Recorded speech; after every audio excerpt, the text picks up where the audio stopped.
All right, good morning, everyone. So I've been reading and making my way through John now. I've been looking before now, I was going through John. And over in John chapter 1, 43 to 51, this is where Jesus and Philip meet for the first time. Now, we don't know much, I'm talking not Philip, Nathaniel. Now, we don't know much about Nathaniel, kind of a obscure character. He isn't one of the big 12, one of the big ones of the disciples, but he was definitely a godly man. And in 143, it says this: the following day, Jesus went to Galilee, and he found Philip, and he said to him, "Follow me." Now, Philip was from Bethsaida, the city of Andrew and Peter, so apparently he knew them as well.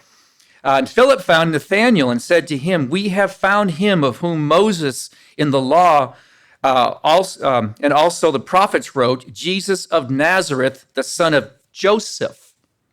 The son of Joseph. He called him son of Joseph here.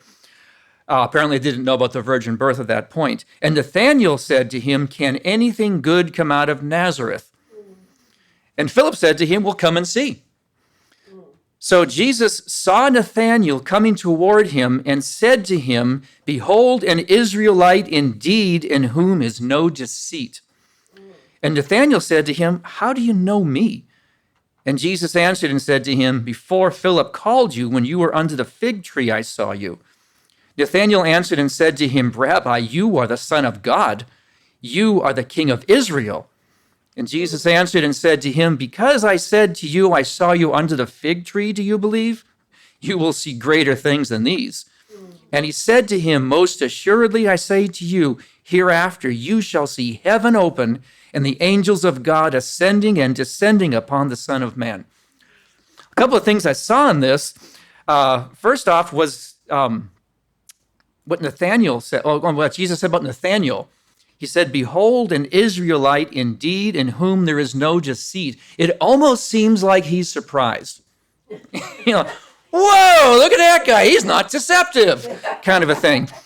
Apparently, there was a stereotype of deception among Israelites, and Jesus saw this guy and says, "Well, it's kind of like if you see a cop and say, 'Wow, a cop who doesn't eat donuts.' Who would have thunk it, Same idea as that. So Jesus saw him and says, "Man, this is a good guy here." Nathanael says, "Wait a minute, how do you know who I am?" And that's what struck me was Nathanael's reaction. "How do you know me? I've never met you. You've never met me." Now, we, of course, know Jesus is God. He knows everything. But some theologians and I also believe that while Jesus was here on earth, he put his deity aside so that he didn't know everything. You think of the woman who came to him and touched the hem of his garment. He turns around and says, "Who touched me?" Well, God knows who, but for some reason, Jesus apparently didn't know, as though he put his deity aside. But here, Jesus saw this guy coming and just could tell that in him was no deceit. So Nathanael says, "How do you know me?" And how does he know you? How does he know me? What does he know about you? Well, right now, of course, he's in heaven, knows everything about us. Kind of scary if you think about that. But what about the good things about you that he knows? Yeah, I'm looking for different kinds of work right now, and I've been taking some courses in interviewing, and we do mock interviews. And one of the questions they say is, "What would your former boss say about you?" Well, I would hope he would say I was a good guy and everything. I mean, I'm assuming he would. What would Jesus say about you?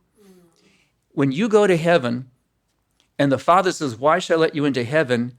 And Jesus turns and says, hang on, Dad. I know this person. Let me tell you all about them. What's he going to say about us? Hopefully he'll say, "Well done, thou good and faithful servant."